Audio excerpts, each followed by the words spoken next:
It's it's hard right now. You know, my heart hurts for our kids, and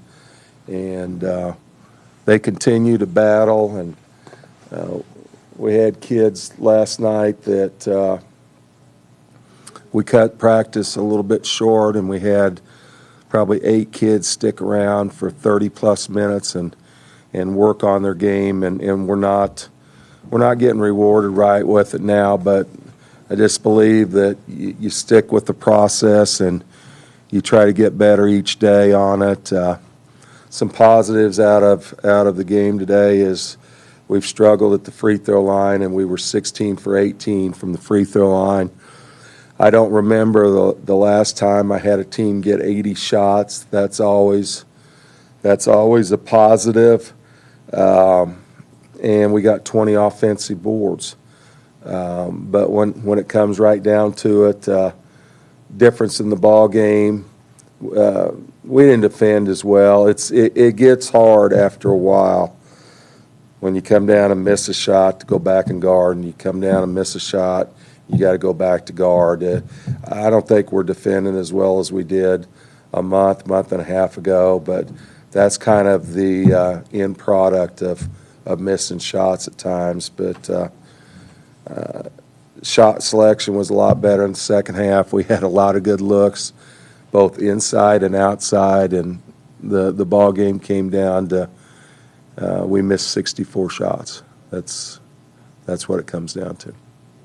Going back to that practice that you mentioned with people sticking around afterward, how did that come about? Was there kind of one leader who initiated that, or was it just a group thing, they all stuck around? I don't think so. Our kids care, you know. They want to do well, and they want to make shots, and they want to get better on a daily basis. And you know, these kids, they're not accepting what we've got right now. They want to win ball games, and they want to be better, and they want to see the ball go in, and they want to see free throws go in. So I think it's just the character of the kids that they're going to continue to fight. We're going to continue to be positive and continue to coach our kids. And you know, the reality of it is we've probably forced some kids in to pressure situations before they were ready with this lineup. We've just got some kids that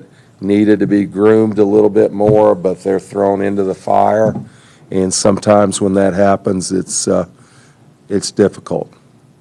What's your perspective of kind of just the team trying to push through those struggles?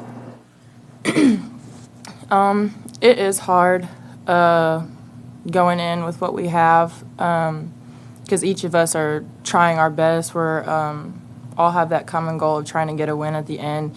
And like Coach said, we put up a lot of shots this game, and it was hard seeing those shots go out and then have to go play defense. But we're just trying to keep the grind and just keep pushing each game.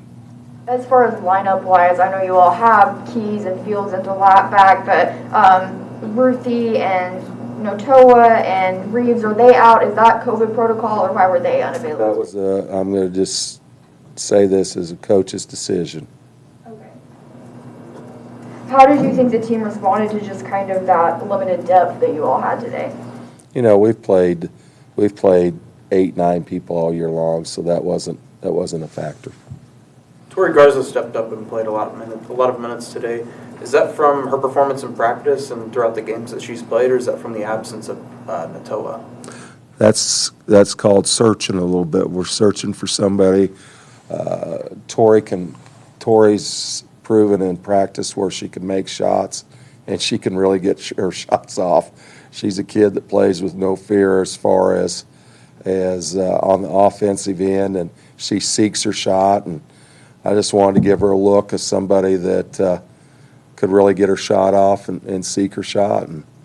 And I think she'll grow. It's the first time she's basically been out there, and knocked a couple shots down, and there's some shots that she'll normally hit. And she knows, she understands she's got to learn the game on the defensive ends. That's her Achilles heel right now. But I think when all of her teammates see her shoot the ball, they want her to shoot the ball.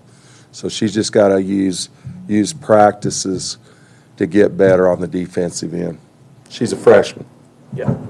This is for both of you guys. What could you pinpoint as like the main struggle in the paint and down low on both ends? I know just from my point of view, I would say size was definitely a factor. I know I'm a smaller size post, so going in against those larger posts is a little more challenging, and so figuring out the best way to get my shots off was tough tonight for me. Their size, I mean, they play 6'4", 6'6" down there, and they're long, and we did better in the fourth quarter when we opened the floor up and allowed people to drive and quit looking to ball screen so much and just space the floor. And our best quarter scoring wise, and we had enough open looks in that quarter to probably score 30. So we'll just continue to look for something that gives our kids the best possible chance to succeed. Taylen, with Kansas being the next opponent coming up too, what are the main things you learned about their team that you want to keep in mind later this week? I definitely think that some good looks that we had was pushing the ball up the floor. So I definitely think that we want to continue to do that. And like I said earlier, hopefully hit a lot more shots going into the next game. Anything else? Thank you all.